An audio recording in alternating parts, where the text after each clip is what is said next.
The next one is Blue Beetle. Now, I actually really like the trailer. I am going to turn to someone who get his thoughts on it.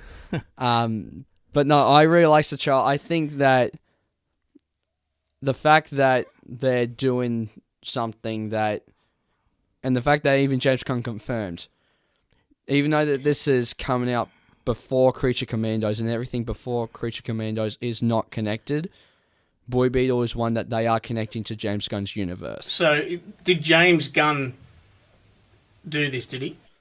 No, but apparently it is a part of it, because originally the plan was for everything past the Flash, like Blue Beetle and Aquaman 2, weren't going to be connected to James Gunn's universe, but James Gunn was like, I think we need to connect Blue Beetle. Yep. Because it's like, it'll be weird if you just got connected to this character and we are recasting him. Yeah. So, well, I can tell. I mean, James Gunn, big Marvel. This has got Marvel written all over it. Yeah. So you're just saying. Like, it's just, like, look at the image. I mean, it's a bit Nebula looking, and it's also a bit, when you look at the trailer, it's a bit Iron Man as well. So you've got Iron Man, you've got Nebula, Spider-Man with the, his Iron Spidey suit and stuff like that. Yeah, it's just got Marvel written all over, I reckon. Yeah. Is that the way they're going with it? With James Gunn, he's going to put a bit of that type of spin on it? James Gunn wasn't involved with this, so it's hard to say what he's going to do with the DC movies, but I think that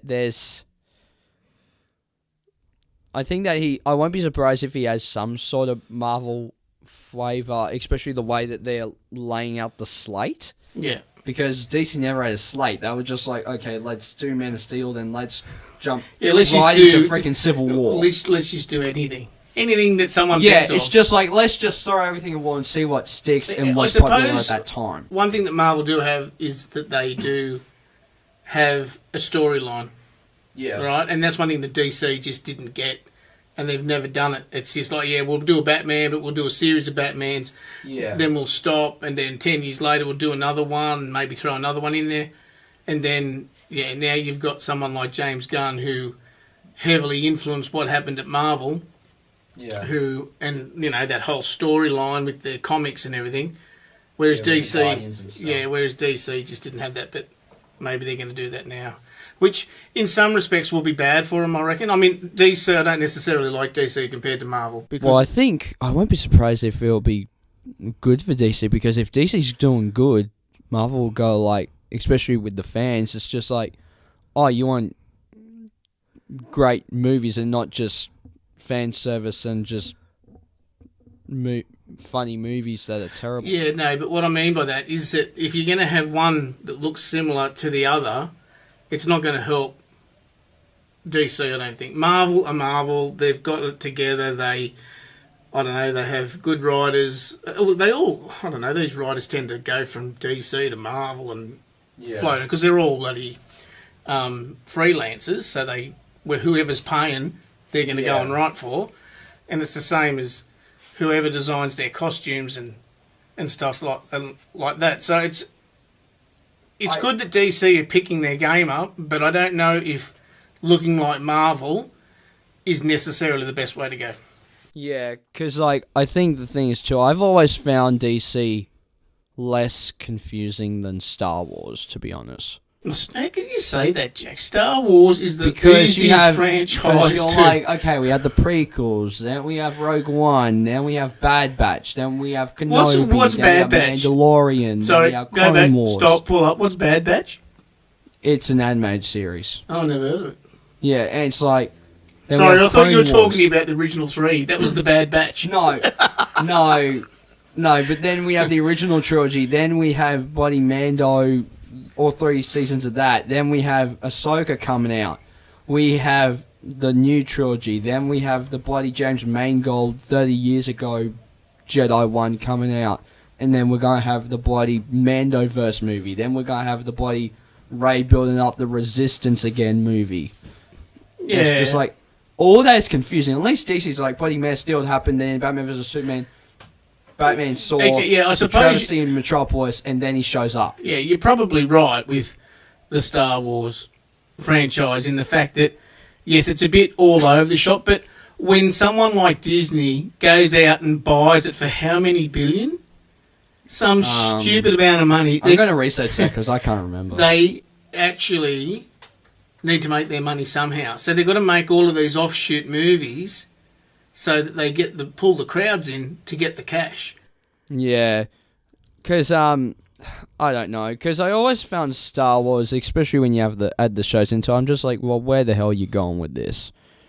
Yeah, I suppose, but which at least DC is just like, yeah, sure, there's not a lot of great movies in there, even though a lot of the great ones stand out, but the storyline's not that confusing. No, I suppose not. It's just like, yeah, I guess that's okay, so 4.5 billion. Right. Yeah. So there you go. You got to make your money back somehow. Yeah, well, I don't hate the Star Wars sequels as much as everyone else. I don't hate Kenobi as much as everyone else. Oh, look, I actually quite like the Star Wars stuff. Yeah, some of the latest ones have been a little bit weak, I suppose, compared to some of the others. But overall, I don't mind them.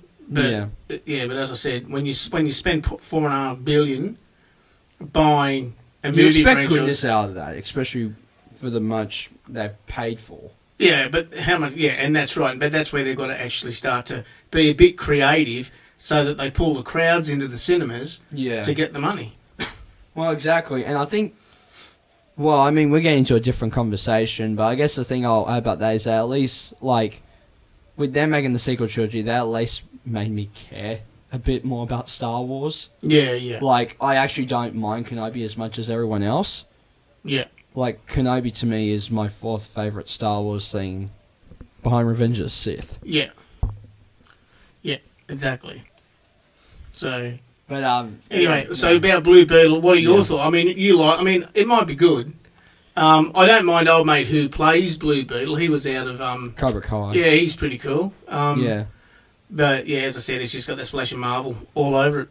Yeah, because, like, and he's a big Blue Beetle fan, so it's one of those things where it's just like, they've actually... And the suit's not CGI. Oh, isn't it? It's practical. Yeah, right. It's like Turtles 1990 practical. Yeah, okay. Except for maybe the fins, but how are you going to make the fins practical without them wobbling about? And the jetpack. Yeah, exactly. Those are the only thing that's CGI, but the helmet and the suit and everything is all practical. Yeah, okay. So, but, no, I think that they're kind of getting to what I wanted basically all superhero movies to do, even though that Ben Affleck's Batman suit has been practical, Pattinson's Batman suit has been practical, Cavill's suit's been practical. Yeah, but you don't have to do all... Yeah, but sorry, wasn't Cavill's... He was... Like, the suit might be practical, but the cape was CGI'd on, wasn't it? I did hear that somewhere. I think some of the times it was CGI. But also, I mean, that's something that Marvel does do a bit terrible with their costumes, is the capes. The capes make the actors trip and fall over in scenes when you're trying to be serious. Pick your cape up. No, but you can't do that when you're in the middle of a scene. Like, you watch the bloody blooper reel and Hemsworth is just falling on his face because the cape wants to wrap it around himself, his legs, and make him fall over and all that. It's like, at least DC has the balls to go like, oh, you know what, we're going to get the bloody cape off and make our actors actually stand up. Yeah, fair enough. But no, I'm excited for Blue Beetle. I don't think it's definitely on the lower end on my most anticipated movies of this year. Definitely The Flash is my most anticipated DC movie this year. But I think that Blue Beetle will be a good starting movie for James Gunn's universe. Yeah, yeah. Will be. Which I'm excited to see.